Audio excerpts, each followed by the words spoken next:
Mark Cuban, an unusual investor. Ace, trailblazer, and maverick are words attributed to different kinds of men that have accomplished a lot in life or blazed a trail for others to follow.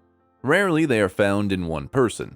However, Mark Cuban is an exception, often breaking the mold in his career as an investor. That's why much of his life as a businessman has transitioned into an unusual but a successful one. He would start at the grand age of 12 with a keen mind for business, a boy who began by selling garbage bags from one house to another.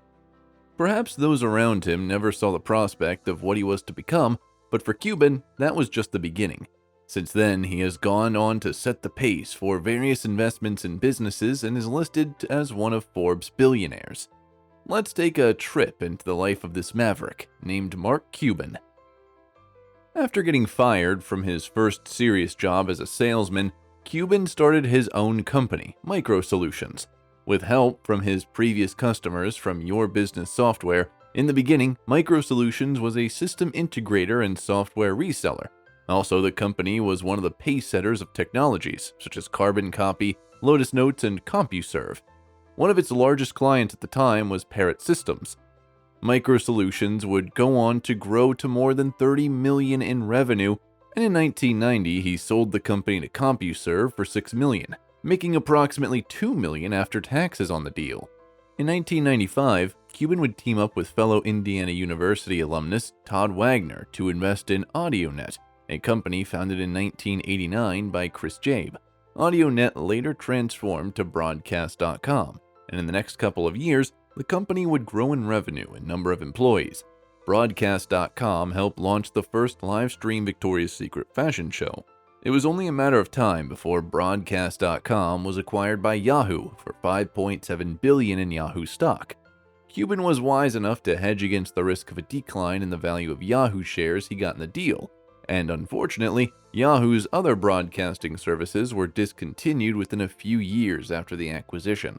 Before then, Cuban would enter the Guinness Book of Records after taking part in the largest single e-commerce transaction, after purchasing a Gulfstream B-Jet for $40 million over the internet in 1999. What Cuban did was unusual at the time because no one envisioned most of Yahoo's broadcasting services running into the ground. Further, his move to hedge against the shares he received was a masterstroke and no doubt saved him from losing much of his fortune. Always looking for more big breaks in the world of business, Cuban would invest in multiple startups, including in the social software and networking industry. He owned IceRocket, built to mine content in the blogosphere. Also, he was a partner in RedSwoosh, a company based on peer-to-peer technology and created to deliver rich media, including video and software, to a user's PC. Around 2005, Cuban invested in Brondell Inc., a company that made high-tech toilet seats called Swash, mountable on standard toilets. A year later, he financed ShareSleuth.com, a website created by former St. Louis Post-Dispatch investigative reporter Christopher Carey, designed to uncover fraud and misinformation in publicly traded companies.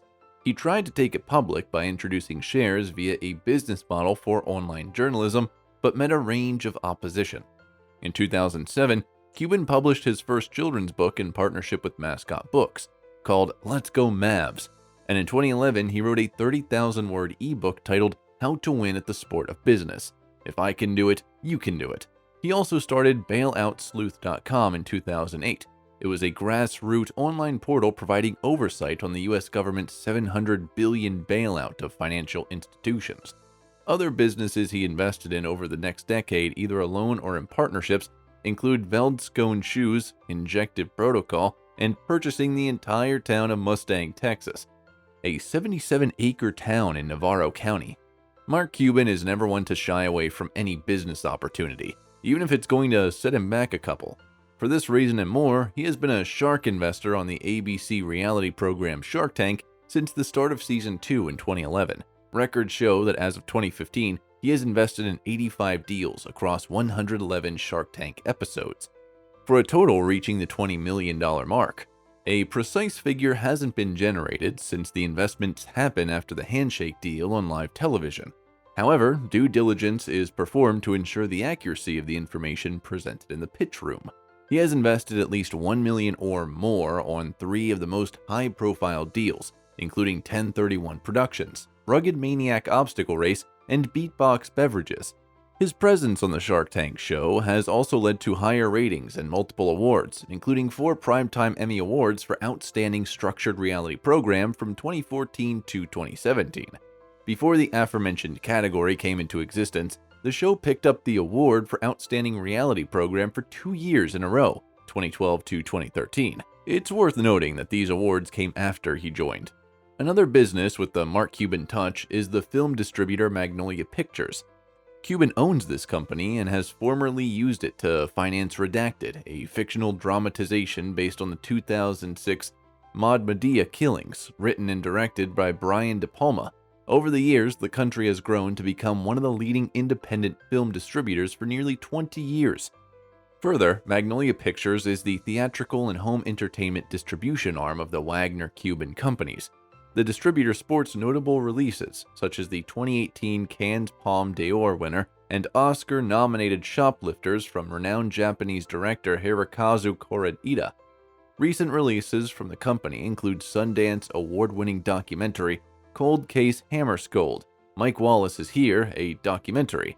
Currently, the indie film distributor is worth more than $2.5 billion, with Cuban and his partners actively considering a sale. The love story between Mark Cuban and the Dallas Mavericks began on January 4, 2000, when he purchased a majority stake in the NBA's franchise for $285 million from H. Ross Parrott Jr. His impact was so immense and immediate that in the next 10 years after the acquisition, the team won 69% of their regular season games and reached the playoffs in each of those seasons except bar one. That includes reaching the NBA Finals in 2006 for the first time when they lost the Miami Heat.